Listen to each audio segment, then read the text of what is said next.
dijimos que una no trabaja sin la otra, ¿de acuerdo? El metabolismo necesita de la nutrición para que la nutrición le aporte moléculas para que el metabolismo pueda trabajar. ¿Cuántos tipos de nutrición manejamos?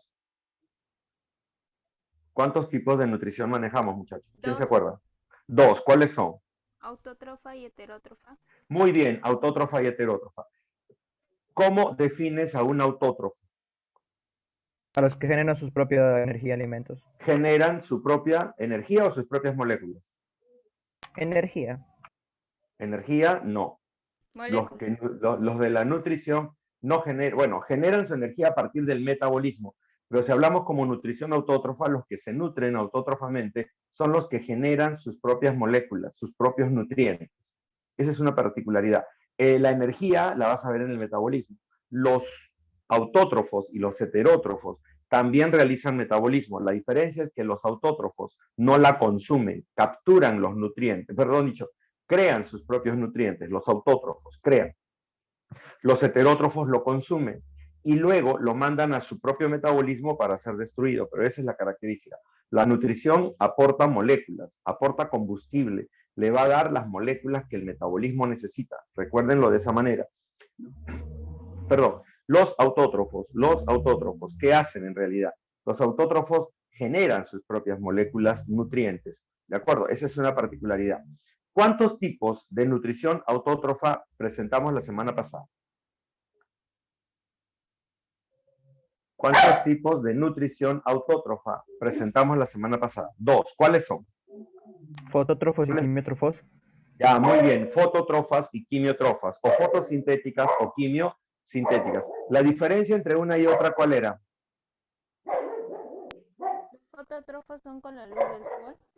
Claro, o sea, la diferencia es la fuente de energía, la fuente de energía. En el caso de los fotótrofos o fotosintéticos, utilizan la energía luminosa o la luz solar, y la quimiosintética que utiliza A Reacciones base de químicas. reacciones químicas. en base a reacciones químicas. ¿Qué tipo de reacciones químicas utiliza generalmente este tipo de organismos? Redox. ¿Qué tipo de procesos? Redox. ¿Qué es un proceso redox? Cuando pierde es cuando se oxida y gana cuando se reduce. Entonces, el proceso redox es oxidaciones y reducciones que se van a dar a través de los elementos y las moléculas que forman parte de esa estructura. Entonces, van a oxidar o van a reducir y en ese proceso es donde van a generar energía. Muy bien. Entonces, ya tenemos a los fotosintéticos y a los quimiosintéticos. Bien. El otro proceso, ¿cuáles son? Los heterótrofos. ¿Por qué los llamamos así? Lo acabamos de decir hace un rato. ¿Por qué los llamamos así? Consumen moléculas. Consumen, son consumidores, no crean, consumen. Muy bien. De acuerdo a qué es lo que consumen, los vamos a clasificar. Por ejemplo, si yo te hablara de un animal como los venados, ¿qué tipo de nutrición tiene un venado? Herbívoro. Herbívoro, muy bien, son herbívoros, ¿de acuerdo? Y si hablara, por ejemplo, de un lobo o de un puma, Carnívoros. Carnívoro. carnívoros, muy bien. Y si habláramos de un oso o de un humano, Omnívoro. Omnívoro. omnívoros, porque pueden comer tanto carnes como vegetales. ¿Estamos de acuerdo? Muy bien. Y si yo te hablo de una bacteria o de un hongo, Hematófagos. Hematófagos. no, no, a bacteria y hongo son Saprobiótico. saprobióticos, sí, saprobióticos, porque se alimentan de la materia en descomposición, saprobióticos, ¿de acuerdo? ¿Se acuerdan cómo llamábamos cuando la materia era de origen vegetal?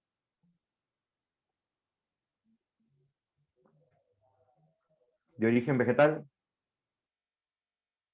saprofítico. Y si fuera de origen animal, saprozoico.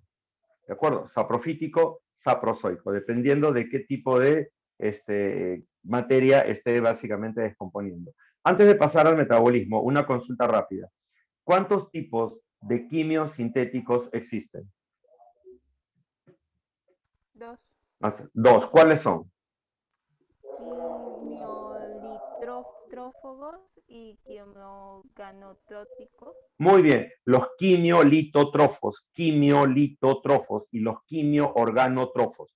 Quimiolitótrofos y quimioorganotrófos. La particularidad es que uno utiliza moléculas inorgánicas y el otro utiliza moléculas orgánicas, nada más, pero por lo demás son igualitos y no hay ningún tipo de problema. Creo que hasta ahí estamos de acuerdo todos, ¿de acuerdo? Muy bien. Ahora, ¿qué es el metabolismo, muchachos? ¿Qué es el metabolismo? ¿Cómo definen ustedes al metabolismo? ¿Quién me ayuda? Un proceso en que se produce energía en seres vivos por reacciones químicas.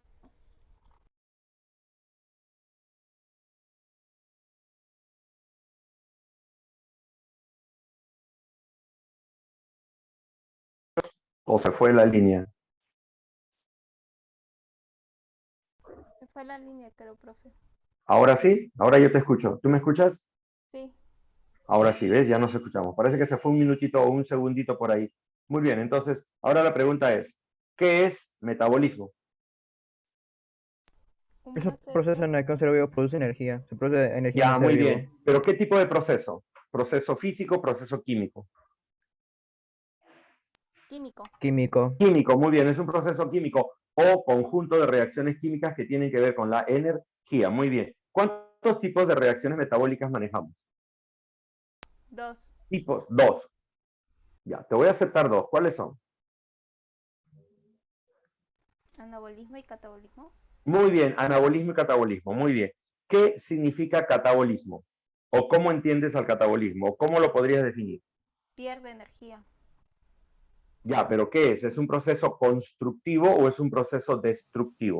Destructivo. Destructivo. Claro, el catabolismo destruye, el catabolismo destruye, rompe, degrada, ¿de acuerdo? Liberando energía, por eso es que lo llamamos exergónico. En cambio, el anabolismo, ¿qué es? Anabolismo, ¿qué es? ¿Cómo lo definiría? ¿Es un proceso Constructor.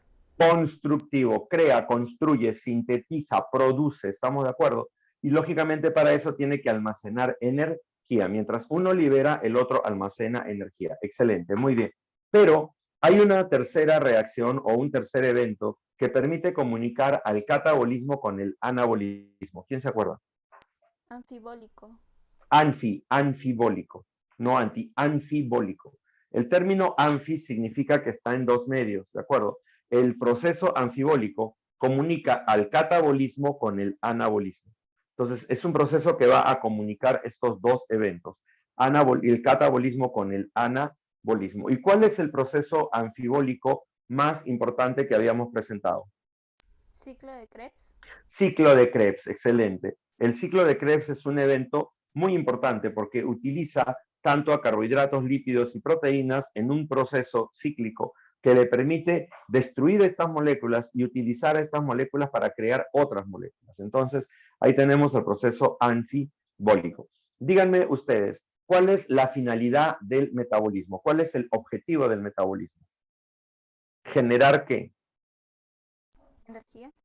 Energía, muy bien. Y esa energía que estamos hablando, ¿qué nombre lleva? ATP. ATP, muy bien. Y en términos químicos, ¿qué es el ATP? En términos químicos, ¿qué es el ATP? Es un nucleótido. Trifosfato. Nucleótido, excelente. ¿Y qué es un nucleótido? ¿Qué es un nucleótido, muchachos? ¿Quién me ayuda? ¿A qué llamamos nosotros nucleótido? ¿A qué llamamos entonces nosotros nucleótido? ¿Qué es un nucleótido, muchachos? ¿Quién me ayuda? A ver, ¿qué es un nucleótido? Es, en términos así generales, ¿no lo recuerdan? Nucleótido, lo hemos estudiado también, ¿eh? Pero ¿qué es un nucleótido en términos generales?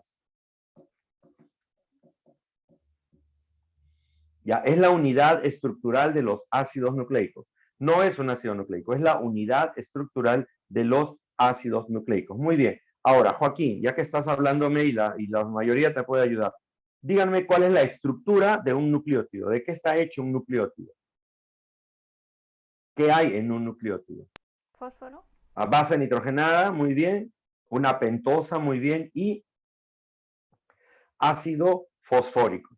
Una base nitrogenada, una pentosa y un ácido fosfórico. ¿De acuerdo? Muy bien. ¿Se acuerdan cuál era la base nitrogenada? ¿Se acuerdan cuál era la base nitrogenada, muchachos? ¿No? ¿No lo recuerdan cuál era la base nitrogenada? A ver, ¿alguien lo recuerda? Viene del nombre, pues. Ah, no, base nitrogenada. Tú me estás dando la pentosa y todavía está mal escrito. Adenina, muy bien, Leonardo. Adenina. La adenina es una purina que tiene doble anillo. Entonces, yo tengo la adenina. Esa adenina la voy a unir a un azúcar. ¿Qué azúcar? ¿Qué azúcar? A ver, muchachos, ¿qué azúcar? Ribosa, muy bien, se une a la ribosa, ¿de acuerdo? Y la unión de la adenina con la ribosa, ¿qué forma? ¿Cómo se llama la estructura de la adenina más la ribosa? Se le llama, le damos el nombre de, a ver, ¿cómo lo llamamos? No, ya, es un nucleócido, excelente, Leonardo, es un nucleócido. ¿Por qué nombre lleva? Es un nucleócido, porque es la unión de una base nitrogenada más una pentosa. Exacto, se le llama adenosina. Es un nucleócido llamado adenosina. Cuando a esa adenosina yo le pego un ácido fosfórico, ¿en qué lo convierto? A la adenosina, que tiene a la pentosa y a la base nitrogenada, yo le uno un ácido fosfórico, ¿en qué lo convierto? AMP. Muy bien, Leonardo, AMP. Adenosín, no, no es trifosfato, Joaquín, es monofosfato. AMP, adenosín monofosfato. Adenosín monofosfato. Ese adenosín monofosfato es el esqueleto del ATP, el esqueleto básico. Sobre ese esqueleto yo voy a crear el ATP. Primero, ¿qué hago? Le pego un enlace. Ese enlace de macroenergía, ¿qué cantidad de energía almacena?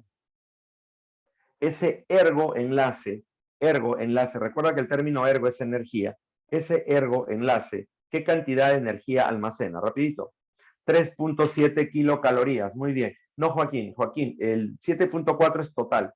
Estoy hablando del primer enlace nada más, 3.7. Cada enlace almacena 3.7. Entonces, le coloco un enlace y le pego un ácido fosfórico. Ahora tengo el AMP más un ácido fosfórico. Lo convierto en ADP, adenosín difosfato. Y a ese ADP le puedo pegar otro enlace de 3.700 calorías y le pego el ácido fosfórico.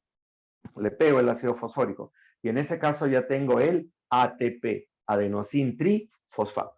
Entonces, si te ubicas, tienes al AMP, a este AMP le he pegado un enlace de macroenergía y otro ácido fosfórico ADP, otro enlace y otro ácido fosfórico ATP. Entonces ya tengo el adenosín trifosfato. Un adenosín trifosfato, ¿qué cantidad de energía está almacenando? 7,4. Ahora sí, lo que me dijeron por ahí, 7,4 kilocalorías. Por favor, 7,4 es lo mismo que 7.400 calorías. 7,4 es igual a 7.400 calorías. Entonces, por favor, no vayan a olvidarse de eso. Excelente. Con eso acabamos, ¿de acuerdo? Y con eso conversamos la semana pasada. Nosotros iniciamos fotosíntesis e hicimos algunos datos adicionales, ¿de acuerdo? Entonces, voy ahorita a compartir lo que tenemos que trabajar hoy día, porque todo lo tengo en una misma diapositiva para no estar entrando y saliendo a cada rato, y vamos a trabajar ahora esto. Aquí está.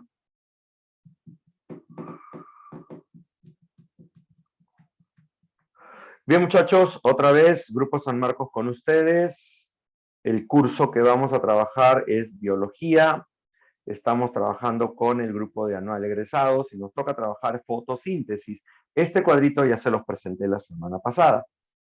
Les dije la definición de la fotosíntesis, también lo recuerdo. La fotosíntesis es un proceso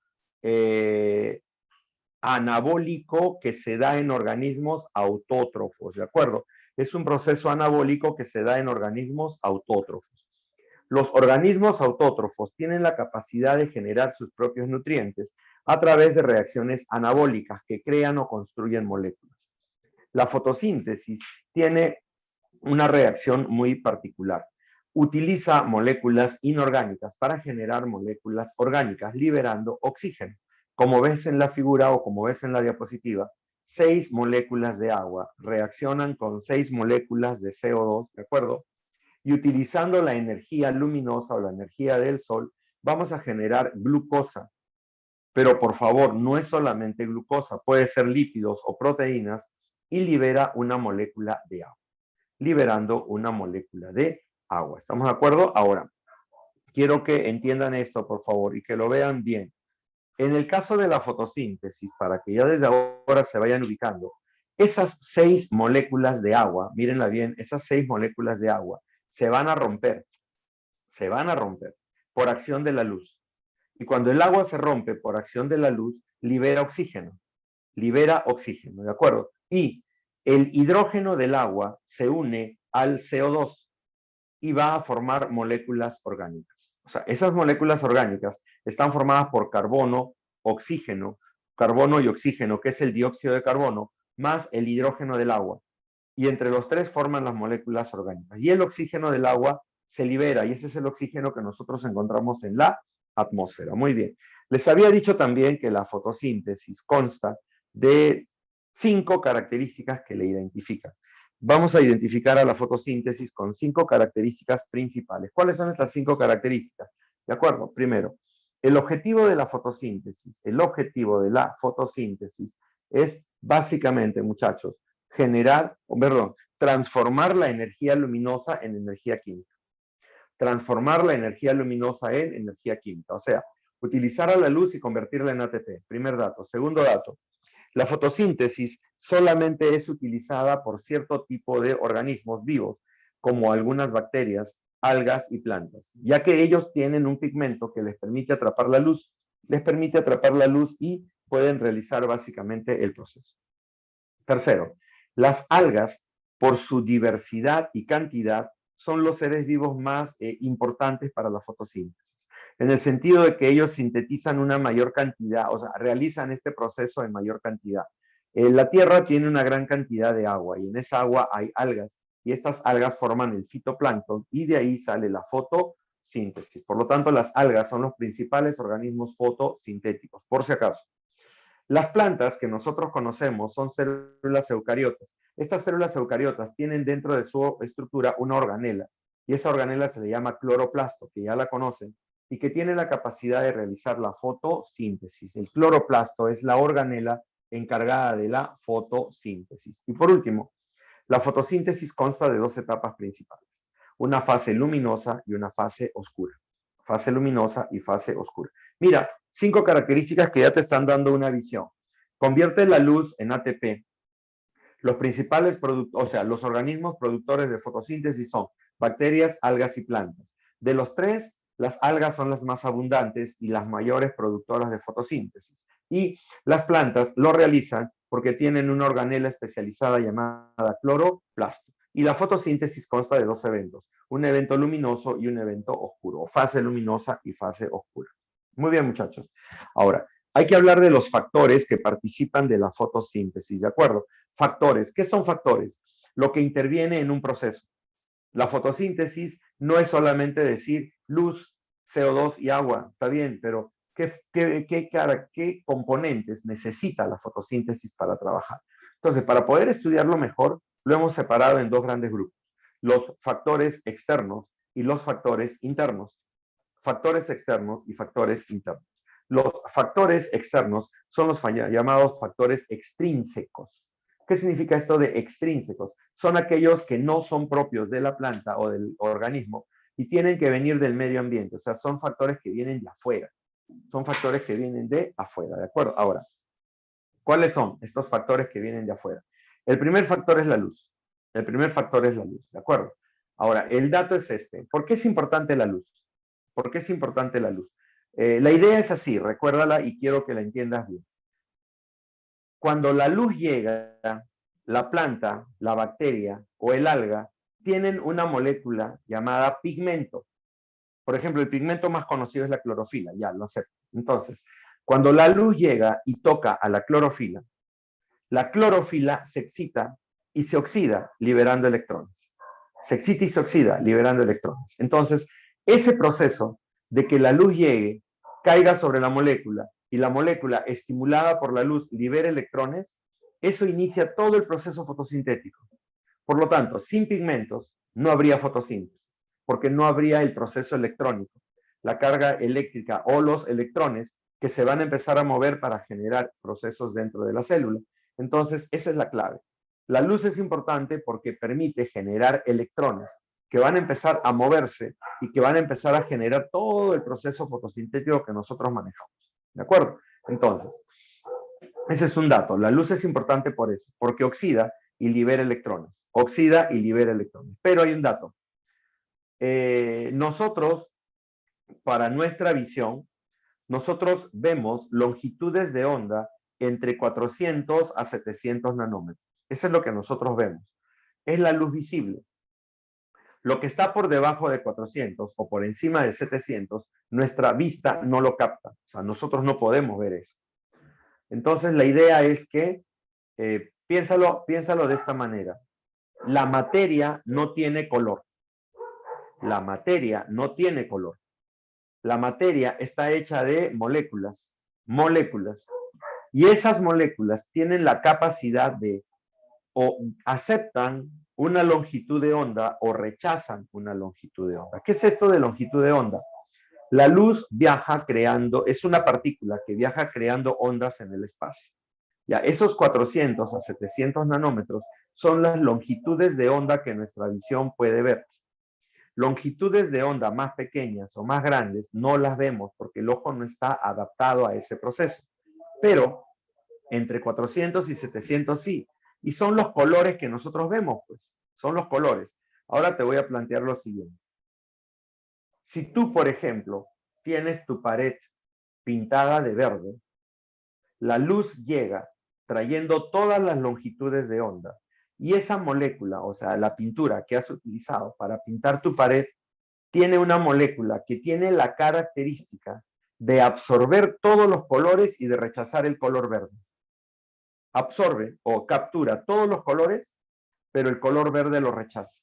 Entonces, esa longitud de onda verde que ha sido rechazada viaja hacia tu ojo, llega a tu retina, estimula a las células de tu retina y estas células que tienen un pigmento, que también tienen una molécula, se oxida, libera electrones y empieza el proceso electrónico, enviando un impulso nervioso hacia el cerebro. Lo manda a través del nervio óptico, llega al cerebro y se va a la visión. Entonces podemos ver podemos entonces observar el color. Creo que estamos de acuerdo hasta ahí. Entonces, eso es lo que quiero que entiendan. Nosotros observamos, ¿de acuerdo? Nosotros observamos básicamente el color que la materia está rechazando. Observamos el color que la materia está rechazando. ¿Estamos de acuerdo? Entonces, esa es la clave. Entonces, ahora, todo color que ustedes observen, todo color que ustedes vean, ¿de acuerdo? Es porque esa materia absorbe colores y rechaza uno, y es el color que estás observando. Si tienes, por ejemplo, una taza de color roja, ¿de acuerdo? Esa taza de color roja tiene una molécula que absorbe todos los colores y rechaza el color rojo. Absorbe todos los colores y rechaza el color rojo. ¿Estamos de acuerdo? Entonces, ahora saquen su deducción. ¿Por qué vemos a las hojas verdes? ¿Por qué vemos a las hojas verdes? ¿Quién me ayuda? ¿Por qué vemos a las hojas verdes, muchachos? Porque ¿Qué está hay en la rechazando ese hoja? color. Ah, muy bien, pero ¿qué hay en la hoja? ¿Qué existe en la hoja que rechace ese color? ¿Qué existe? ¿Clorofila? Clorofila. Ah, muy bien. Entonces, la clorofila es una molécula química, como las que te estoy contando, cualquier molécula química. En este caso, cuando la luz llega y encuentra la clorofila tiene la capacidad de absorber todos los colores. O sea, cualquier longitud de onda, menos la verde, actúa sobre la clorofila y la clorofila inmediatamente se oxida, liberando electrones e iniciando el proceso. Pero la clorofila rechaza el color verde. Entonces, por eso es que nosotros vemos el color verde de las hojas. Entonces, ese es un dato que quiero que manejen muy bien. Aunque siempre a nosotros nos han enseñado que el color verde es vida, pero en realidad el color verde no participa de la fotosíntesis, ¿de acuerdo? No participa de la fotosíntesis en este caso, porque la clorofila rechaza el color verde. Lo rechaza, lo elimina. Entonces, ahí tienen el dato y ahora ya entienden qué es lo que pasa. ¿De acuerdo? El color que ves, o sea, todo lo que, para que se den una idea, Nosotros vemos colores durante el día porque hay luz, pero en la noche no vemos colores. En la noche vemos tonos de grises. Cuando ustedes están en su casa y no hay luz o apagan la luz y ustedes solamente ven lo poquito que entra de luz por la ventana, que puede ser la luz que está iluminando de la calle o puede ser también luz de luna, si es que hubiera luna en ese momento, se van a dar cuenta que la materia lo único que tiene es, o sea, lo que vemos en realidad es un color gris y todos los tonos de grises que podamos ver, pero no vemos colores. Solamente podemos ver colores durante el día, cuando hay luz. ¿Y por qué? Porque la luz genera esas longitudes de onda que ustedes están viendo ahí, los 7 colores del arco iris, y depende de la materia que tengas al frente para aceptar el color o rechazar el color. Y eso es lo que nosotros vemos. ¿Estamos de acuerdo? ¿Sí? Luz, esa es la primera. Agua. El agua es una molécula importante que necesitamos para la fotosíntesis. Ya te la explico. ¿Por qué es importante? Porque el agua dona su oxígeno para que nosotros respiramos y dona sus hidrógenos para formar nuevas moléculas orgánicas. O sea, dona el oxígeno que sale a la atmósfera y los hidrógenos sirven para formar nuevas moléculas orgánicas. Entonces, el agua, para que sea utilizada, pasa por todo este evento. Primero, el agua ingresa a la planta por osmosis. El agua ingresa a la planta por osmosis, por un proceso a través de la raíz. ¿De acuerdo? El agua entra por osmosis a través de la raíz, sube a través del tallo por capilaridad, sube a través del tallo por capilaridad y llega hacia las hojas por transpiración. Llega hacia las hojas por transpiración. Entonces, mira, ese es el camino del agua. Y recuérdalo porque te lo van a preguntar. Ingresa por osmosis, sube por capilaridad y llega a la hoja por transpiración. Entonces ya tenemos el movimiento del agua. El CO2 es un gas. El CO2 es un gas. Y la principal función de la fotosíntesis es capturar este CO2 y utilizarlo para generar moléculas orgánicas. Pero recuerda que el CO2 viene de la atmósfera. Y eso ustedes ya más o menos ahora deben conocer. ¿De dónde viene el CO2 de la atmósfera? O sea, ¿de dónde se produce CO2 en la atmósfera? A ver quién me ayuda. El CO2 que está ahorita en la atmósfera, ¿de dónde viene, muchachos? ¿Quién se acuerda? ¿Del ser humano? Ya viene de lo que nosotros respiramos, lo acepto, 1, 2, solamente viene de la respiración, pero no es solamente del humano, de todos los seres vivos. Viene de la respiración de todos los seres vivos. Todos los seres vivos respiran y al respirar liberamos CO2. Nosotros liberamos CO2, los que respiramos, ¿de acuerdo? Muy bien. ¿Quién más? ¿Quién más? ¿De dónde viene el CO2? De la combustión, muy bien, Leonardo, de lo que quemamos, ya sea la gasolina, el petróleo, el carbón, el gas, lo que sea, que nosotros básicamente sí. ¿Y de dónde más viene? De los volcanes, muy bien, de los volcanes. O sea, el CO2 que encontramos en la atmósfera viene de la respiración de los seres vivos, viene de la combustión y viene de los volcanes. Ese CO2, cuando llega a la hoja, ¿de acuerdo? Hay que entender lo siguiente. Fuera de la célula de la hoja, o sea, fuera de la célula vegetal, hay una gran cantidad de CO2. Y dentro de la célula o dentro del tejido vegetal hay muy poca cantidad de CO2. Por diferencia de concentraciones, el CO2 pasa directamente atravesando las membranas porque es un gas. Y ese proceso se llama difusión, que ya lo conocen. El CO2 entra por difusión a través de las membranas de las células vegetales. Entonces, entra por CO2. ¿Por dónde? Entra por los estomas.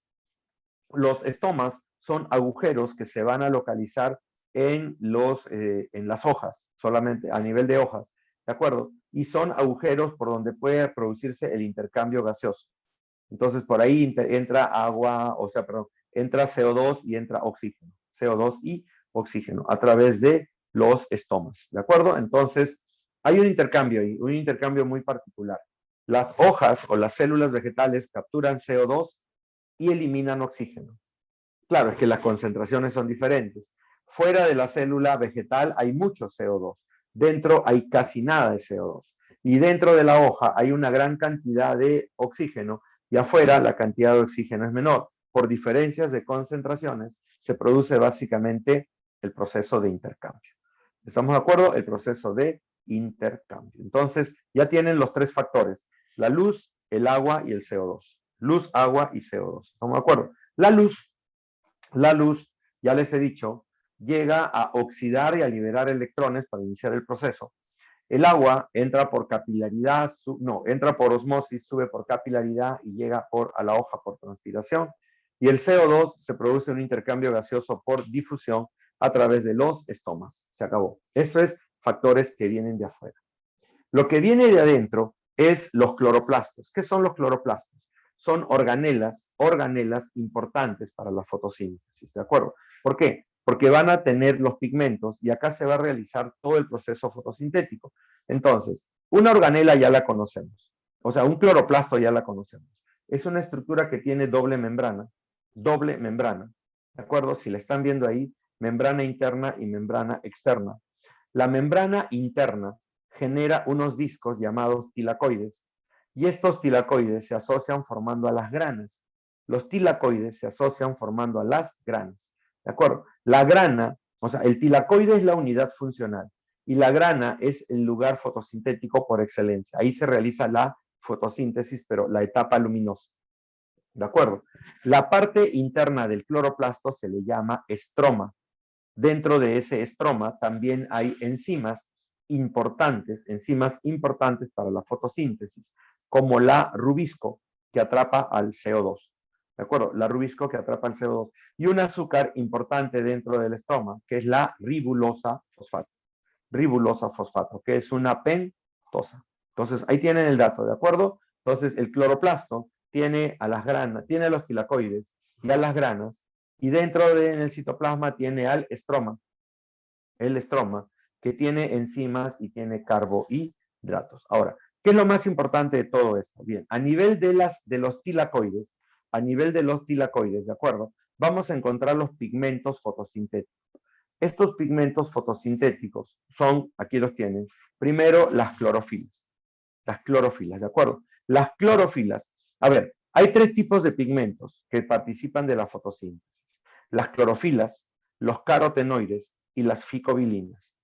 Las clorofilas y carotenoides son pigmentos que encontramos en plantas que están en la superficie de la Tierra, pero las ficobilinas son pigmentos que existen en las algas y que también participan de la fotosíntesis, lógicamente, pero son pigmentos de algas. Entonces, hablemos de la clorofila. La clorofila es la molécula que ustedes están viendo ahí hacia el lado derecho. Es un anillo tetrapirrólico con magnesio. Anillo tetrapirrólico con magnesio. Anillo tetrapirrólico con magnesio. ¿Queda claro? ¿Por qué lo llamamos tetrapirrólico? Obsérvalo. Ese anillo tiene 4 nitrógenos. Ahí están los 4 nitrógenos. Eso es tetrapirrólico. Cada anillo que tiene nitrógeno lleva el nombre de pirrol. Cada anillo que tiene nitrógeno lleva el nombre de pirrol. Entonces, hay 4 pirroles asociados al magnesio. Y ahí, eso, si ustedes ven, parece una cometa. Parece una cometa. Arriba están viendo el anillo tetrapirrólico con magnesio, que es el cuerpo de la cometa. Y abajo están viendo una larga cadena. Esa larga cadena se le llama alcohol-fitol. Larga cadena de alcohol-fitol. Entonces, es un anillo tetrapirrólico con magnesio y alcohol-fitol. Si se fijan bien, en el anillo superior derecho, aparece un R que se le llama radical. Ese radical, ¿de acuerdo? Por favor, ¿alguien puede apagar su micrófono porque se está filtrando todo el sonido que está? ¿Hay alguien que tiene su micrófono prendido? Por favor, apáguelo. Se escucha su juego, su televisión, no sé. ¿Pueden apagar su micrófono, por favor? Revisen sus micrófonos, por favor. Gracias. Ya lo apagaron. Muy amables. Gracias. Entonces, como les decía, si ustedes ven el anillo superior derecho, tiene un R. Ese R se llama radical. Ahora, ese radical puede ser el radical metil o el radical aldehído. Radical metil o radical aldehído. Y miren el recuadro que está allí. Si R es el radical metil, se llama clorofila A. y si es el radical aldehído, llámalo clorofila B. Entonces, hay dos tipos de clorofila, por diferencia el radical que tiene. En el anillo 2, ese es el anillo 2, ¿de acuerdo? En el anillo 2, el radical R, si tiene radical metil, es clorofila A, y si tiene radical aldehído, es clorofila B. Ahora, el dato, entre las dos clorofilas, la más abundante es la clorofila A, ¿de acuerdo? Dice que hay hasta de 2 a 3 veces más clorofila A que clorofila B, ¿de acuerdo? Las dos absorben con mayor intensidad las longitudes de onda roja, azul y violeta, pero no absorben el color verde. No la absorben, lo que te acabo de contar. Absorben con mayor intensidad el color rojo, azul y violeta, pero el color verde lo rechaza. ¿De acuerdo? Entonces ya tienes a la clorofila. Adicional a la clorofila, hay pigmentos que van a ayudar a la clorofila a funcionar. Por ejemplo, los carotenoides, que son amarillos, rojos y púrpuras, y las ficobilinas, que son azules o rojas.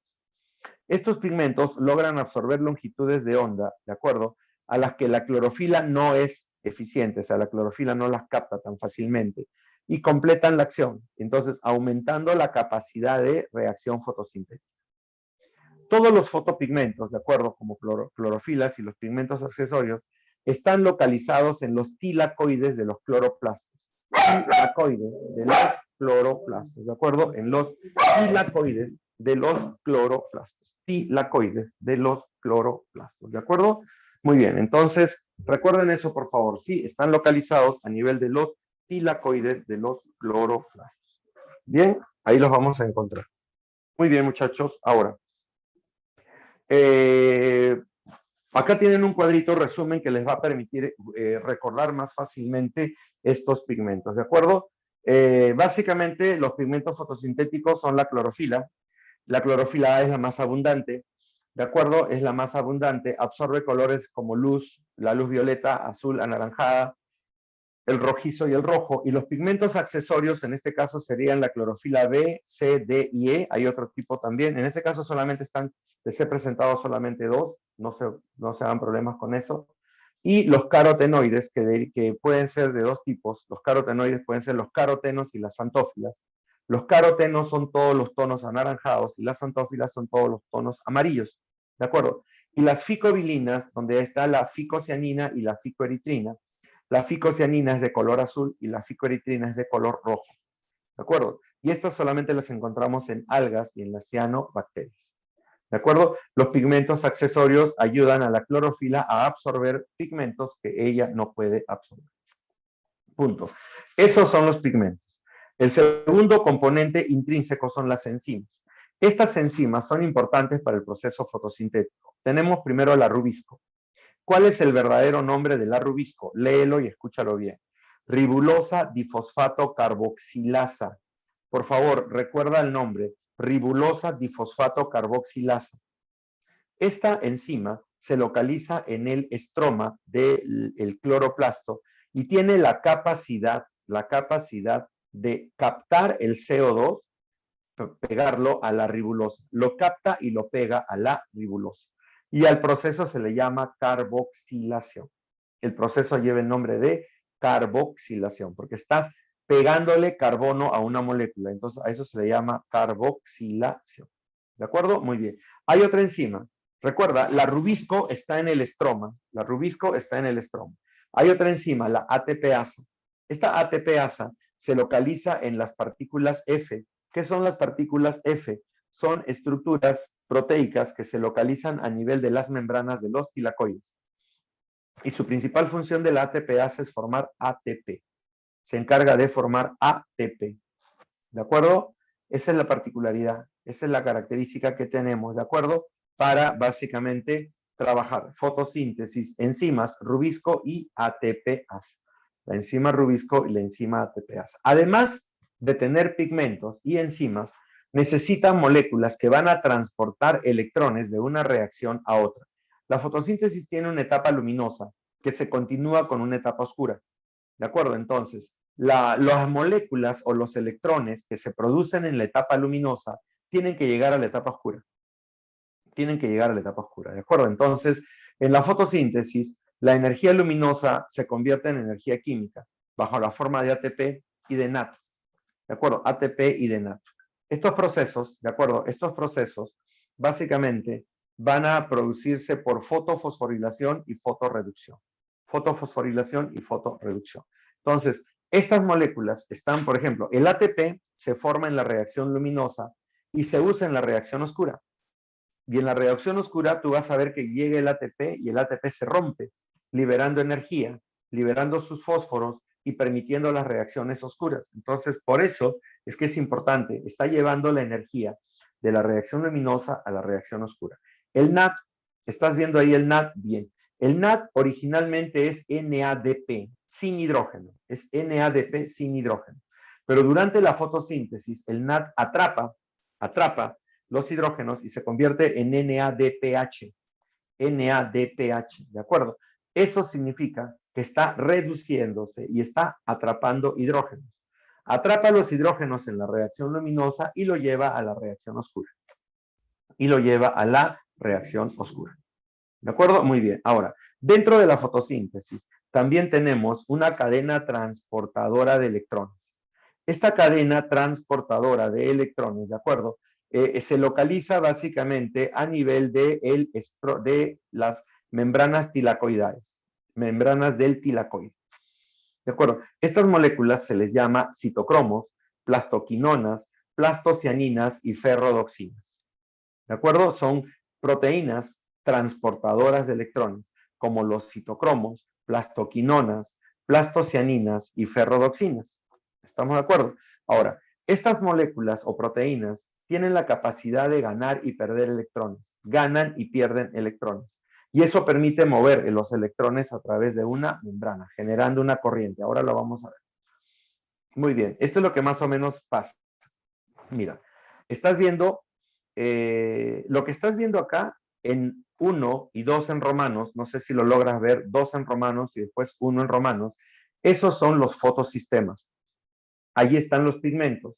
Si te estás dando cuenta, la luz llega a estos fotosistemas y los fotosistemas liberan electrones. Mira, abajo dice transporte de electrones, la flecha roja. Los electrones salen del fotosistema 2, pasan a la plastoquinona, pasan a los citocromos, pasan al fotosistema 1 y el electrón se libera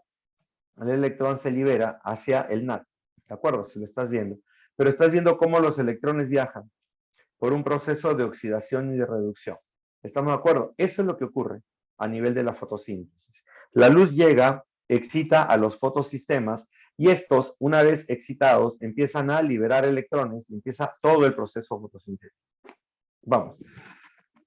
¿Cuántas fases tiene la fotosíntesis? ¿De acuerdo? La fotosíntesis, a través de todos los estudios que se han hecho, se ha descubierto que tiene 2 eventos. Convertir la energía luminosa en energía química. A eso lo llamamos nosotros la fase luminosa. Convertir la energía luminosa en energía química. A eso lo llamamos nosotros la fase luminosa. Y luego, convertir el carbono inorgánico en carbono orgánico. ¿De acuerdo? En carbono orgánico. A eso nosotros le llamamos reacción oscura. La reacción oscura. Entonces, lo primero que hacemos es convertir la energía luminosa en energía química. Convertir la energía luminosa en energía química. Eso es la reacción luminosa. Y lo segundo que hacemos es convertir el carbono inorgánico. Ese carbono inorgánico es el CO2. Y ese carbono inorgánico sirve para producir moléculas orgánicas. O sea, produce carbohidratos o cualquier otro tipo de molécula. Y a eso lo llamamos reacción oscura. Entonces ya tenemos la reacción luminosa y la reacción oscura. ¿De acuerdo? Muy bien. Entonces vamos acá. Un dato, por favor. Esto también quiero que quede bien claro. La reacción luminosa sí depende de la luz. O sea, ahí sí no hay ningún pierde, ¿de acuerdo? La reacción luminosa tiene que darse en presencia de luz. Sí o sí tiene que darse en presencia de luz. Pero la reacción oscura no. La reacción oscura, lo único que nos dice la reacción oscura es que no utiliza la luz. No utiliza la luz. Pero la reacción oscura se puede dar durante el día. ¿Me entienden? O sea, no vayan a meterse en la cabeza que reacción luminosa hay luz y la reacción oscura se tiene que dar obligatoriamente de noche. Mentira. La reacción luminosa se puede dar de día. Se puede dar de día. Lo único que no usa la luz. No necesita la luz para nada. Entonces, eso es algo que quiero que maneje y no vayan a confundirse, porque después van a decir, no, profe, es que la oscura solamente se da sin luz. No. La reacción oscura se puede dar durante el día, pero necesariamente no usa la luz. Eso sí quiero que se metan bien a la cabeza.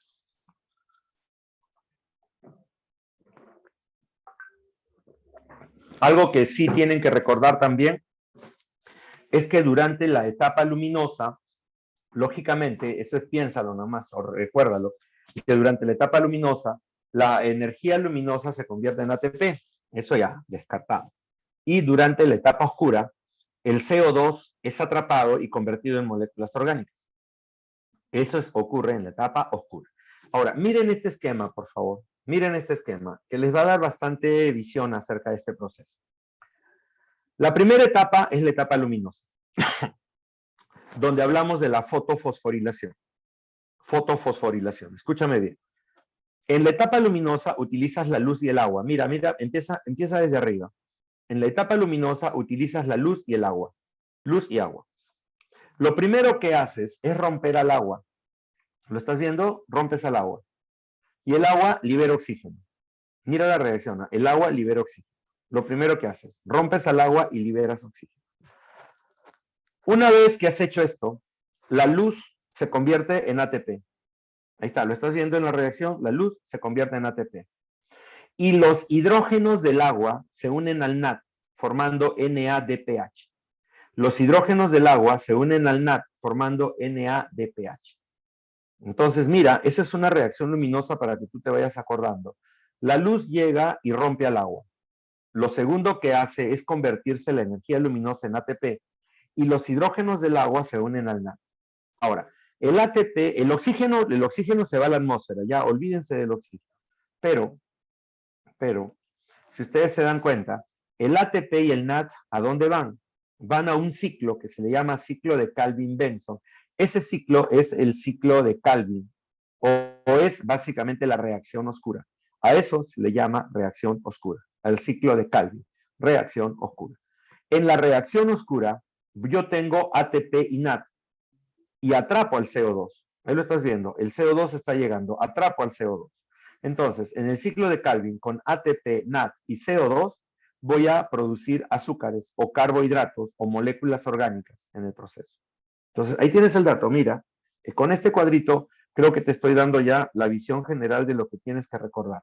La luz rompe al agua, liberando oxígeno e hidrógenos. La luz se convierte en ATP y por medio de la luz, los hidrógenos del agua se unen al NAD. Ya está. El ATP y el NAD van a la reacción oscura, que es el ciclo de Calvin, atrapan al CO2 y generan moléculas orgánicas como los azúcares en general. Han puesto ahí azúcares en general, pero ahí se generan moléculas orgánicas. Punto. Ahí tienes tu reacción fotosintética. Pero ahora hay más detalles, hay que dar algunos datos más. Entonces, empezamos con la fase luminosa. La fase luminosa depende directamente de la luz. Directamente de la luz. ¿Dónde se realiza? Se realiza en granas y tilacoides. Granas y tilacoides. ¿Qué necesita? Necesita los fotopigmentos. ¿Pero dónde están los fotopigmentos? Están en los tilacoides. ¿Pero cómo están organizados? Están organizados en fotosistemas. Hay dos fotosistemas. El fotosistema 1, que lo llamamos P700, y el fotosistema 2, que lo llamamos P680. ¿Por qué la diferencia? Porque el fotosistema 1 capta longitudes de onda más largas, más grandes, y el fotosistema 2 capta longitudes de onda más pequeñas. Entonces, esa es la diferencia. ¿De acuerdo? Esa es la diferencia. Entonces, los fotosistemas están básicamente formados por pigmentos. Entonces, estos pigmentos son los que van a atrapar la luz. Van a atrapar la luz, ¿de acuerdo?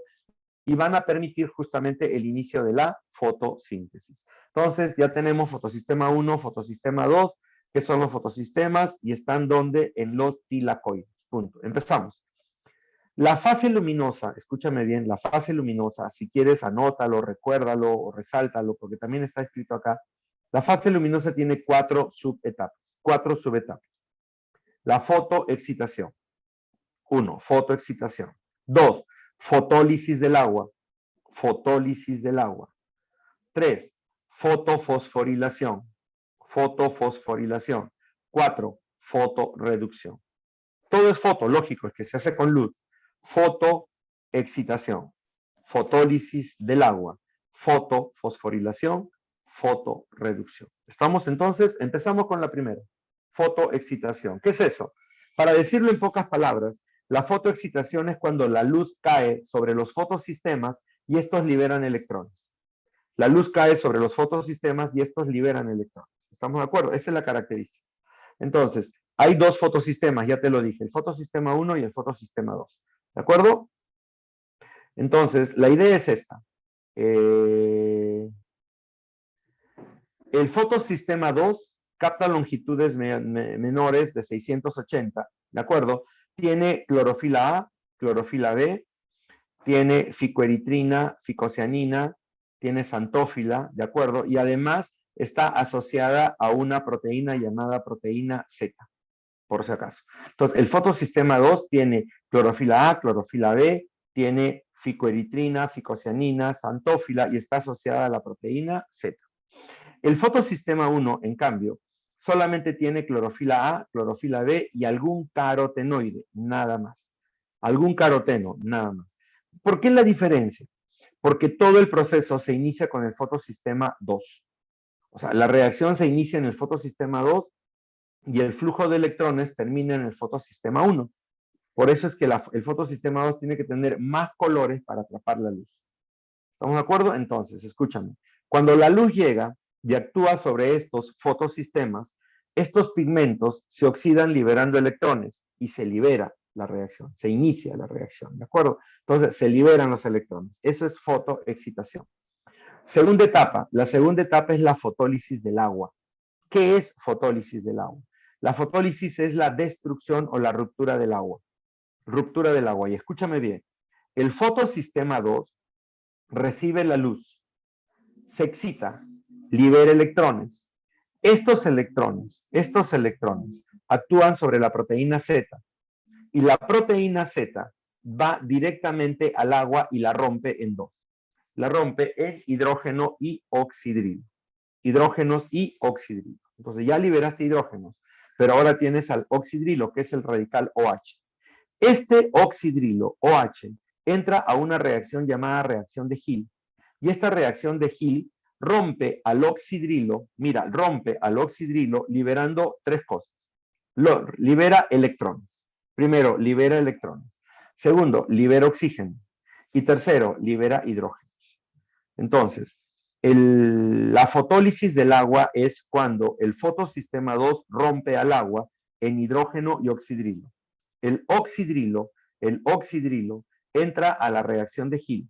Y la reacción de Gill rompe de acuerdo al oxidrilo, liberando electrones, oxígeno y protones. Electrones, oxígeno y protones. ¿Estamos de acuerdo hasta ahí? Entonces, ahí tienes el dato. Ahí tienes la figura. Puedes ver la figura acá. El fotosistema 2, ahí lo estás viendo, y el fotosistema 1. La luz actúa primero sobre el fotosistema 2. Al actuar sobre el fotosistema 2, libera electrones. Ahí está el fotón que llega y libera electrones. El electrón libre, de acuerdo del fotosistema 2, actúa sobre el agua y rompe al agua. Rompe al agua, entrando en un proceso que nosotros llamamos fotólisis del agua. La fotólisis del agua es la ruptura de esta, liberando hidrógenos y oxidrilos. Los hidrógenos quedan libres, pero los oxidrilos entran a la reacción de Gill y en la reacción de Gill se rompe a este oxidrilo, se rompe al oxidrilo, liberando, ahí lo tienes, liberando oxígeno, protones y electrones.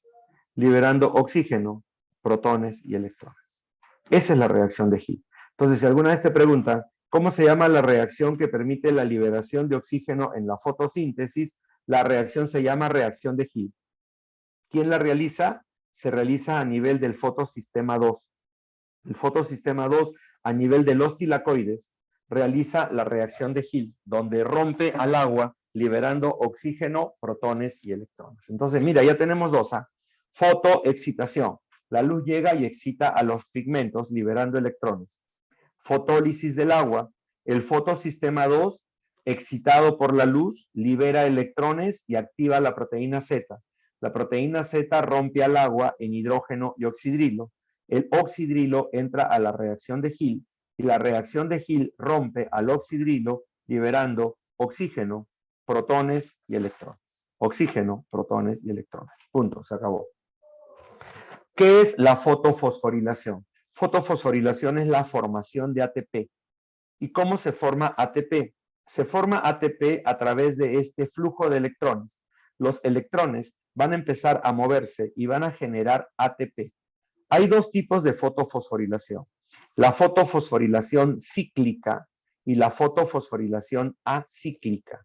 La cíclica la realizan solamente bacterias y arqueobacterias, las bacterias y las arqueobacterias. El proceso utiliza solamente al fotosistema 1. Mira, ahí está el fotosistema 1. Es excitado por la luz. Los electrones viajan del fotosistema 1 a una cadena donde están las proteínas que te dije, las ferrodoxinas, las plastoquinonas, las plastocianinas, los citocromos, y en los electrones al moverse, mira, al moverse generan una corriente eléctrica. Esa corriente eléctrica une el ADP al fósforo y genera ATP. Y otra vez el electrón regresa y otra vez se produce el ciclo. Por eso lo llaman ciclo. La fotofosforilación cíclica solamente participa el fotosistema 1 y la cadena redox, nada más. Y genera ATP. Si te fijas, acá no se rompe al agua, acá no hay liberación de oxígeno ni nada por el estilo, porque solamente utiliza el fotosistema 1. Pero mira acá, esta es la fotofosforilación acíclica. ¿Por qué la llaman acíclica? Porque se inicia en el fotosistema 2 y termina en el fotosistema 1. Se inicia en el fotosistema 2 y termina en el fotosistema 1. ¿De acuerdo? En este caso, muchachos, ¿de acuerdo? La fotofosforilación empieza, básicamente, empieza en el fotosistema 2, donde la luz excita a los pigmentos, liberando básicamente, o sea, rompe al agua y libera básicamente oxígeno, pero al mismo tiempo libera electrones. Los electrones viajan por las cadenas redox que te acabo de presentar, viajan por la cadena redox y se comunican con el fotosistema 1. Los electrones viajan del fotosistema 2 al fotosistema 1. Al hacer esto, generan energía y esa energía permite que el ADP se una al fósforo generando ATP. A eso lo llaman fotofosforilación acíclica, porque empieza en el 2 y termina en el fotosistema 1, así de corrido, de largo. Nunca se cierra, no es un ciclo, sino que empieza y termina. ¿De acuerdo? Punto. Durante la fotofosforilación acíclica, sí rompes al agua, sí liberas oxígeno. En cambio, en la anterior que te acabo de presentar, no. Aquí no hay agua, aquí no hay oxígeno. La fotofosforilación cíclica, ya te dije, lo realizan las bacterias y las algas, ¿de acuerdo? Bacterias y algas o las cianobacterias, ¿de acuerdo? Y las algas verde-azules. Y la fotofosforilación acíclica, esta de acá, la utilizan todas las plantas que nosotros conocemos hacen este proceso. Las algas hacen el otro, o las bacterias, y estas hacen generalmente la fotofosforilación cíclica. Bien, acá vamos. Fotorreducción. ¿Qué es la fotorreducción? La fotorreducción es cuando los hidrógenos del agua son atrapados por el NADP, convirtiéndose en NADPH. Eso significa que se ha reducido porque ha ganado protones, se ha unido a protones, ¿de acuerdo? Y estos protones que vienen del agua son transportados hacia la reacción oscura. Para eso sirve el NAD, para atrapar los hidrógenos del agua y llevarlos a la reacción oscura. Si ustedes ven este esquema que están viendo acá, ¿de acuerdo? Si están viendo este esquema, yo creo que ya pueden reunir y ver todo lo que pasa. Por ejemplo, tienes al fotosistema 2 y al fotosistema 1 que están siendo atacados por los fotones. Entonces, ¿qué estás viendo ahí? Fotoexcitación. La luz llega y excita a los fotosistemas y estos liberan electrones. La luz llega y excita a los fotosistemas y liberan electrones. Eso se llama fotoexcitación.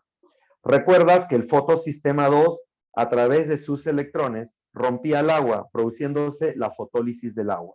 La fotólisis del agua producía oxígeno, electrones y protones. Los electrones están viajando por esa línea roja, pero los protones son los electrones que estás viendo ahí. O sea, estás viendo a los hidrógenos ahí. Ya, esos son los protones. Entonces, mira Los electrones viajan saltando a través de esa cadena redox, que es una cadena de oxidaciones y reducciones. Entonces, cuando los electrones se mueven a través de esa cadena redox, si te das cuenta, se mueven del fotosistema 2 al fotosistema 1, generan carga eléctrica negativa. Entonces, esa membrana está cargada negativamente. Cuando la membrana se carga negativamente, ¿de acuerdo? Atrae a las cargas positivas, que son los protones. Pero los protones solamente encuentran un callejón abierto. Ese callejón abierto se le llama ATPasa. Y cuando el protón pasa a través de ese callejón, activa a la enzima ATPasa, ¿de acuerdo? Y esta enzima ayuda a la formación de ATP. ¿Te acuerdas que eso era la fotofosforilación? Es la famosa fotofosforilación. Entonces, ahora, los protones que pasaron hacia el otro lado no se pierden, los atrapa el NAT, produciendo NAT reducido, y a eso lo llamamos fotoreducción.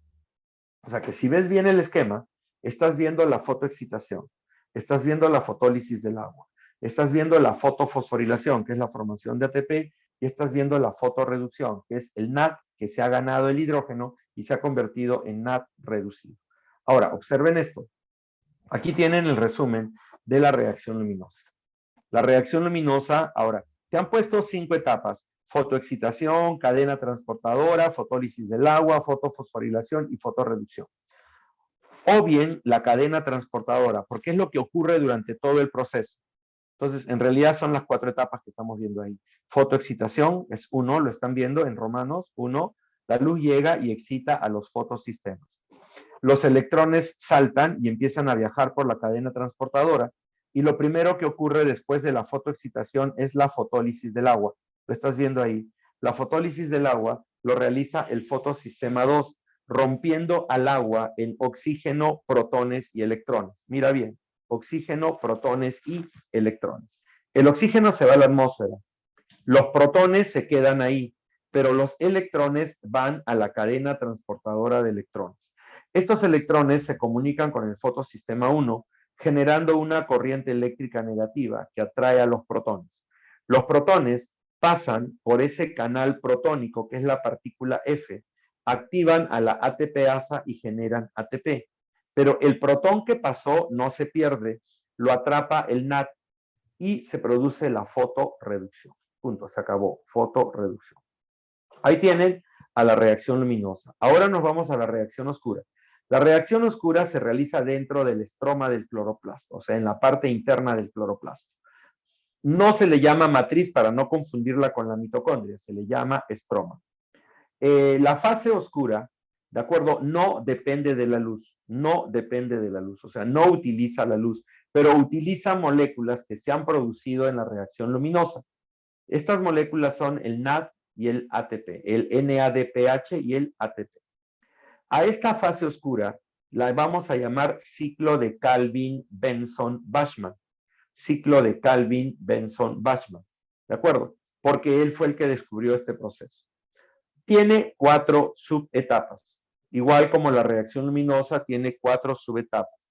Primera subetapa, activación de la ribulosa. Activación de la ribulosa. Segunda subetapa, fijación del CO2. La captura o fijación del CO2, ¿de acuerdo? Tercera subetapa, la fase de reducción.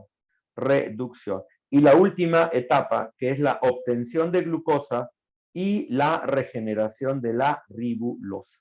La regeneración de la ribulosa, ¿de acuerdo? La ribulosa. ¿Estamos entonces? Entonces, ahí vamos con el asunto. Bien, entonces,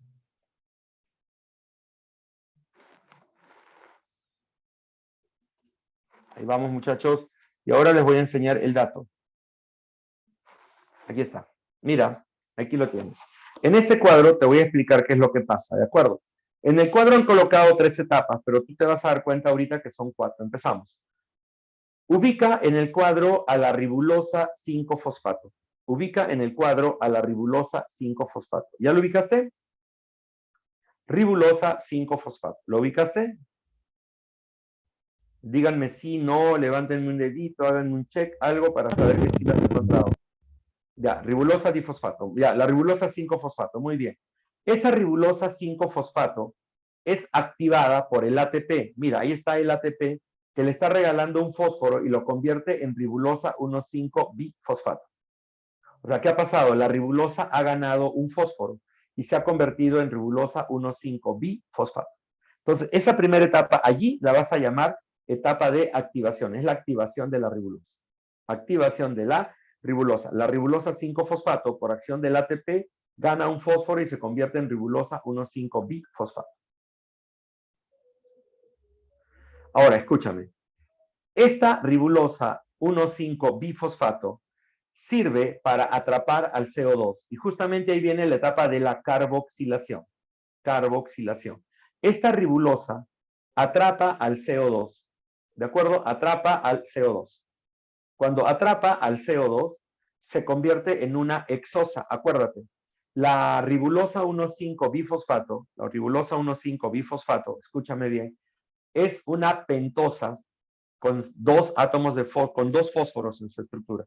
Esta ribulosa 1,5-bifosfato es atacada por la rubisco y la rubisco le permite atrapar el CO2 y se convierte en una hexosa.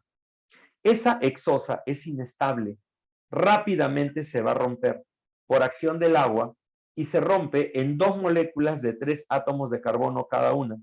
2 moléculas de 3 átomos de carbono cada una. Y cada molécula se le llama ácido fosfoglicérico. Ácido fosfoglicérico. Si quieres darle un dato mayor, es ácido 3-fosfoglicérico, porque en su carbono 3 tiene fósforo. Por eso lo llaman ácido 3-fosfoglicérico. Entonces, mira, una vez que tienes la ribulosa difosfato activada, viene la rubisco y le pega un CO2 y la convierte en una hexosa. Pero esa hexosa es inestable y por acción del agua y de la rubisco se rompe en 2 moléculas de ácido fosfoglicérico o ácido 3-fosfoglicérico. A esa etapa la llamamos carboxilación. La carboxilación, porque estás atrapando el CO2. Una vez que tienes a la carboxilación, ¿de acuerdo? Una vez que tienes a la carboxilación, el ácido fosfoglicérico se va a reducir. ¿Qué significa eso? Va a ganar moléculas. Lo primero que gana es un fósforo, porque el ATP le regala un fósforo y lo convierte en ácido 1,3-difosfoglicérico. Luego gana hidrógeno, porque el NAD viene y le da los hidrógenos del agua y se genera gliceraldehído 3-fosfato. Se genera gliceraldehído 3-fosfato. Entonces, mira, el ácido fosfoglicérico por reducción del ATP y del NAD se convierte inmediatamente en gliceraldehído 3-fosfato. Gliceraldehído 3-fosfato. La idea es esta. Para que yo pueda continuar con el proceso, yo necesito 12 moléculas de gliceraldehído 3-fosfato. 12. De las 12 que tengo, 2 van a formar fructosa, luego glucosa, y se va a almacenar como glucosa adentro.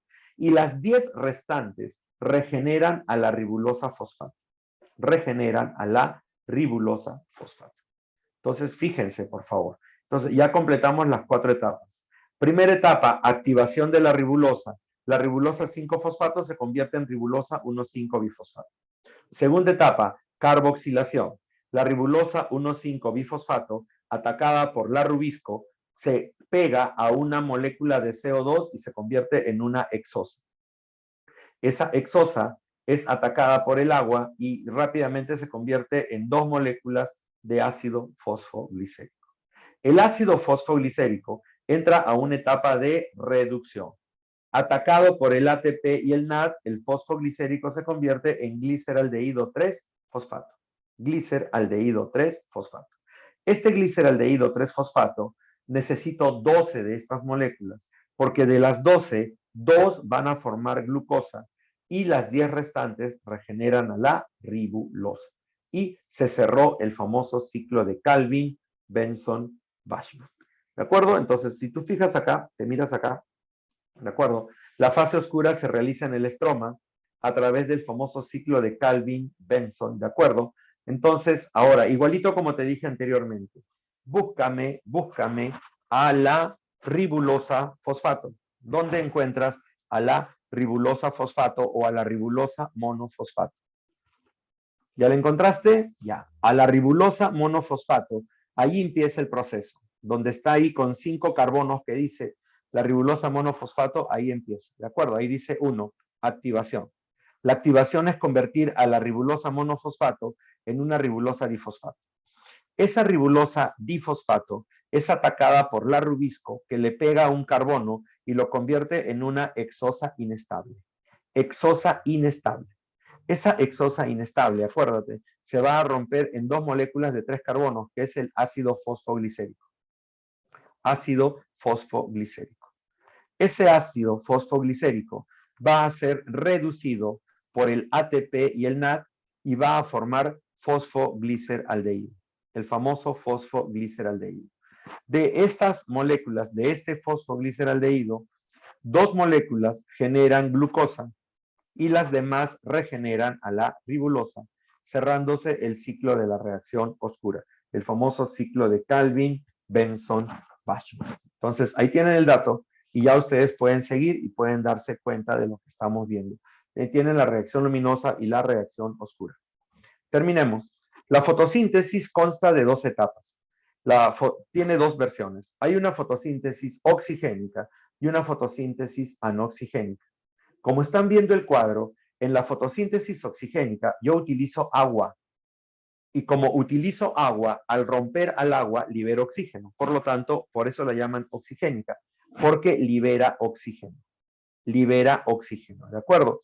Utiliza al agua, utiliza al CO2, libera oxígeno por la ruptura del agua, lo hacen las algas, las cianobacterias, y acá participan 2 fotosistemas, ¿de acuerdo? El fotosistema 1 y 2 generando las 2 versiones, cíclica y acíclica, que hemos conversado. En cambio, la fotosíntesis anoxigénica, si ustedes observan, utiliza ácido sulfídrico o ácido láctico, ¿de acuerdo? Utiliza a los nitritos y a los sulfatos como aceptores. No libera oxígeno. Lo hacen las bacterias rojas y las bacterias verdes y solamente participa el fotosistema 1. El fotosistema 2 no lo participa, no hace el proceso. Entonces, ahí tienes la fotosíntesis anoxigénica y oxigénica. La fotosíntesis oxigénica, la oxigénica, tiene 3 versiones. La fotosíntesis C3, ¿por qué la llaman C3? Porque el CO2 forma una molécula con 3 carbonos, ¿de acuerdo? Que va a almacenar el CO2 dentro de la célula. Acuérdate, la ribulosa difosfato se une al CO2 formando una hexosa. Y luego esa hexosa se rompe en 2 moléculas de 3 átomos de carbono cada uno. Y esas moléculas son el ácido fosfoglicérico. ¿De acuerdo? El ácido fosfoglicérico. Entonces, estás guardando el CO2 en una molécula con 3 átomos de carbono. Por eso lo llaman fotosíntesis C3. La fotosíntesis C4, ¿de acuerdo? La fotosíntesis C4 o ruta C4, en este caso, la vía es diferente. El CO2 no se pega directamente o no forma una molécula de 3 carbonos, sino que en este caso, ¿de acuerdo? En este caso, el CO2 se pega al fosfoenolpiruvato, como lo ven acá. Se pega al fosfoenolpiruvato y este se convierta en ácido oxalacético. El ácido oxalacético se convierte en ácido málico y así se almacena en las hojas y así se almacena en grandes cantidades en las hojas. O sea, estas plantas captan el CO2 e inmediatamente lo pegan al fosfoenolpiruvato y lo convierten en oxalacetato y luego en ácido málico. Este ácido málico almacenado en las hojas en grandes cantidades, cuando la planta empieza a realizar la reacción oscura, el ácido málico viene y libera su CO2 y lo manda al ciclo de Calvin. ¿De acuerdo? Y el ácido málico se convierte en ácido pirúvico, que otra vez vuelve a convertirse en fosfoenolpiruvato para atrapar más CO2. Estas plantas absorben grandes cantidades de CO2 y lo guardan como ácido málico. A este proceso lo llamamos ciclo Hatch-Slack. Ciclo Hatch-Slack. Y se da en plantas de crecimiento rápido, como el maíz, el trigo, el arroz, que crecen, y la caña de azúcar, que crecen rapidísimo porque almacenan grandes cantidades de CO2 a nivel de sus hojas, pero en forma de ácido málico. y el ácido málico tiene 4 carbonos, por lo tanto lo llaman fotosíntesis C4. Bien, y por último, tenemos las plantas CAM. ¿Qué son las plantas CAM? Las plantas CAM son plantas, o sea, ¿qué significa CAM? CAM, hay que leerlo al revés, es metabolismo ácido de las crasuláceas. Estas plantas viven en el desierto. Entonces, durante el día no pueden abrir los estomas porque se deshidratan y, por lo tanto, no pueden atrapar CO2. No pueden atrapar CO2 por nada del mundo. Entonces, las plantas CAM lo que hacen es capturar el CO2 de noche. Abren los estomas en la noche, capturan el CO2 y lo almacenan dentro de su estructura, formando ácidos, moléculas ácidas. En la mañana, cuando viene la luz, inicia la reacción luminosa y para terminar la reacción oscura, utilizan los ácidos almacenados y terminan el proceso, generando la fotosíntesis, ¿de acuerdo? Como lo están viendo en este esquema, ¿de acuerdo? Durante la oscuridad, el CO2 llega, entra por los estomas y se almacena dentro de la célula como ácido málico. Por eso es que se le llama metabolismo ácido, produce grandes cantidades de ácido málico. En la mañana, los estomas están cerrados, pero ya tiene CO2 dentro, en forma de ácido málico. Este ácido málico, ¿de acuerdo? Este ácido málico en la mañana se descompone otra vez en forma de piruvato, ¿de acuerdo? Y libera su CO2. Y eso le permite a la planta realizar su fotosíntesis. Entonces, ahí tienen. Esto es todo. ¿El cactus es una planta CAM? Sí, en cierto modo sí. Son plantas CAM, porque generalmente las llamaron metabolismo ácido de las crasuláceas porque las estudiaron ahí. Pero toda planta del desierto que no abra estomas durante el día y que almacene ácidos en su estructura durante la noche, se les llama plantas ácidas o metabolismo ácido de las crasuláceas, plantas CAM en este caso. ¿Estamos de acuerdo hasta ahí? Bien, muchachos, ahí lo tienen. Esto es lo que pasa básicamente, ¿de acuerdo? Durante la noche el CO2 entra como malato y se almacena como ácido málico. Y durante el día, ¿de acuerdo? El ácido málico se libera el malato y libera el CO2 y el CO2 va al ciclo de Calvin a completar la fotosíntesis. Esto es fotosíntesis, muchachos. Entonces, terminamos la fotosíntesis. Reacción luminosa, 4 etapas: fotoexcitación, fotólisis del agua, fotofosforilación y fotorreducción, y reacción oscura con 4 etapas: activación de la ribulosa, fijación del CO2, reducción y formación de glucosa y regeneración de la ribulosa. ¿De acuerdo? Y hay 2 tipos de fotosíntesis: oxigénica, que libera oxígeno, y anoxigénica, que no libera oxígeno. Y la fotosíntesis oxigénica tiene 3 versiones. La fotosíntesis C3, porque almacena el CO2 en una molécula con 3 átomos de carbono, como se le llama al ácido fosfoglicérico con 3 carbonos. La fotosíntesis C4, porque almacena el CO2 en moléculas ácidas de 4 carbonos, por eso lo llamamos también fotosíntesis C4, o ciclo Hatch-Slack, porque almacena grandes cantidades de ácido málico durante el día para poder trabajar fácilmente, rápidamente, ¿de acuerdo? Y generar una fotosíntesis muy rápida. Y la fotosíntesis CAM, que se da en plantas del desierto, que durante la noche generan el ácido málico y en la mañana utilizan el ácido málico para continuar con el proceso. Entonces, terminamos, muchachos. Esto es fotosíntesis. Ahora vamos a entrar al otro evento. El otro evento es la respiración celular. Y escúchame bien, la respiración celular es un proceso catabólico, no es anabólico, es catabólico, totalmente diferente al de la fotosíntesis. Si en la fotosíntesis tú producías glucosa, acá vas a destruir a esa glucosa. La respiración celular la asemejan mucho a los procesos de combustión. Cuando tú quemas papel, quemas carbón, quemas gasolina, ¿de acuerdo? Esa es la combustión. Entonces, lo que se da en cuenta es esto. Escúchame un ratito. Lo generalizan o lo relacionan bastante, ¿de acuerdo? Lo relacionan bastante con las combustiones. Claro, vamos a hablar de glucólisis. Ese es el proceso. Pero lo que quiero que entiendas es esto. Por ejemplo, el motor de un auto realiza combustión. tu mitocondria realiza combustión. O sea, la mitocondria es igual que el motor. Utiliza el combustible, lo destruye, lo rompe, libera energía y genera esa energía para que tú trabajes. Entonces, en la célula, del 100% de moléculas que ha entrado, ¿de acuerdo? Generas un 100% de energía, pero de ese 100%, el 40% lo usa la célula y el 60% se pierde en la atmósfera como calor. Eso siempre, o sea, eso en todo proceso se va a dar.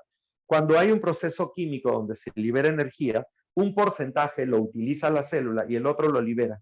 Es algo así como en ecología, que del 100% de energía que se está produciendo, solamente se aprovecha el 10% por el otro organismo, ya, más o menos igual. En este caso, del 100% de energía que tú estás produciendo, la célula utiliza el 40% y el 60% se pierde. Cuando tú haces el mismo análisis en un motor y haces la comparación, del 100% de energía que genera el motor, solamente utiliza el 25% y el otro 75% se pierde en la atmósfera. Entonces, en términos de eficiencia, la célula es mucho más eficiente porque va a utilizar un mayor porcentaje de energía que el motor. Para que tengas un dato y para que tengas una idea, ¿de acuerdo? Muy bien. Ahora, esta es la respiración celular. La respiración celular se inicia con una reacción que nosotros llamamos glucólisis. La glucosa, que es el combustible universal, llega a la célula, ¿de acuerdo? Llega a la célula y entra al citoplasma. Una vez que la glucosa ha entrado al citoplasma, la glucosa es rota, se rompe a través de una reacción llamada glucólisis y genera piruvato. Una vez que se ha formado el piruvato, una vez que se ha generado el piruvato, ¿de acuerdo? El piruvato tiene dos caminos. O realiza una respiración anaeróbica sin oxígeno y entra a un proceso llamado fermentación, o realiza una respiración aeróbica con oxígeno y se mete a la mitocondria. ¿De acuerdo? Entonces, aquí tienes el camino, los dos caminos. La glucosa entra y por glucólisis se convierte en piruvato. El piruvato sin oxígeno se va a la fermentación o con oxígeno se va a la mitocondria a realizar la respiración aeróbica. Tanto la respiración como la combustión son reacciones exergónicas, siempre van a liberar energía, ¿de acuerdo? Pero hay algunas diferencias. La combustión es un fenómeno incontrolado en que todos los enlaces químicos se rompen al mismo tiempo y liberan energía de manera súbita, o sea, de manera rápida, ¿de acuerdo? La respiración celular es una combustión, pero en este caso la combustión es controlada. O sea, dentro de la célula la mitocondria destruye a la molécula, pero no libera la energía de manera brusca y violenta. Porque si no, imagínate, la célula se destruiría, entonces va liberando de manera progresiva. ¿De acuerdo? Lo controla a través de enzimas. En segundo lugar, la combustión genera luz y calor. Luz y calor. Pero en el caso, por ejemplo, de cuando tú quemas el gas con que cocinas en tu cocina, o cuando quemas, por ejemplo, carbón o papel, tú ves cómo se genera la luz y el calor, luz y calor. En el caso nuestro, ¿de acuerdo? No hace eso, o sea, no libera luz y calor, libera energía nada más. Y solamente esa energía es utilizada por la célula. ¿De acuerdo? Esa energía es utilizada por la célula. Pero esto no quita de que en algunos casos sí se pueda generar eso. Y ustedes deben haber escuchado alguna vez también esos eventos en los cuales ciertas personas generan luz y generan calor, incluso se encienden y pueden generar fuego, e incluso hasta mueren quemadas por la energía que se ha producido. Es que es un proceso de combustión que puede dar luz y calor. ¿De acuerdo? La luz sí se ve. Por ejemplo, las luciérnagas hacen eso. Las que tienen bioluminiscencia, algunas algas también hacen eso, porque al hacer el proceso liberan luz y esa luz se puede ver, y sobre todo en la oscuridad se puede ver. Esa es la bioluminiscencia, que también es un producto de la respiración celular. El objetivo de la respiración celular es romper estas moléculas, o sea, romper estos enlaces. ¿Se acuerdan que hemos repasado hoy día? Cada enlace almacena 3.700 calorías, esa es la función, romperlo. La respiración celular ocurre en diferentes etapas y en distintas estructuras celulares. La primera etapa es la glucólisis, que ocurre en el citoplasma, y la segunda etapa depende de la presencia o ausencia del oxígeno. Si hay oxígeno, la vamos a llamar aeróbica, ¿de acuerdo? Aeróbica, y va a ocurrir en las mitocondrias. Si no hay oxígeno, la llamamos anaeróbica o fermentación y ocurre en el citoplasma. ¿De acuerdo? La primera reacción que se ve en este proceso es la glucólisis. La primera es la glucólisis. La llaman vía Embden-Meyerhof-Parnas. La famosa vía Embden-Meyerhof-Parnas. ¿Y por qué es importante esta vía? Porque es la que inicia la respiración celular. Es la que va a iniciar el proceso de respiración celular. Cualquiera de las dos, con oxígeno o sin oxígeno, siempre la primera reacción es la glucólisis. Siempre la primera reacción es la glucólisis. Datos generales. Utiliza a la glucosa y la rompe a 2 moléculas con 3 átomos de carbono. Recuerda, la glucosa tiene 6. Entonces, la glucólisis coge a la glucosa y la rompe en 2 moléculas de 3 átomos de carbono. Y cada molécula se le llama piruvato o ácido pirúvico. Durante el proceso, la glucólisis invierte 2 ATPs, pero gana o genera 4. Invierte 2, pero genera 4. Entonces, haces tu producto neto. El producto neto es básicamente cuánto te queda. Si has invertido 2 y has producido 4, por lógica te queda de ganancia neta 2. Durante la glucólisis se generan moléculas transportadoras. Por ejemplo, el NAD. El NAD, en este caso es NAD, ya no tiene fósforo. El NADP es típico de la fotosíntesis, pero en este caso el NAD está acá en la glucólisis. El NAD gana hidrógenos y se convierte en NAD reducido y se encarga de llevar protones o, en este caso, estos elementos de una reacción a otra. Se generan 2 NADs.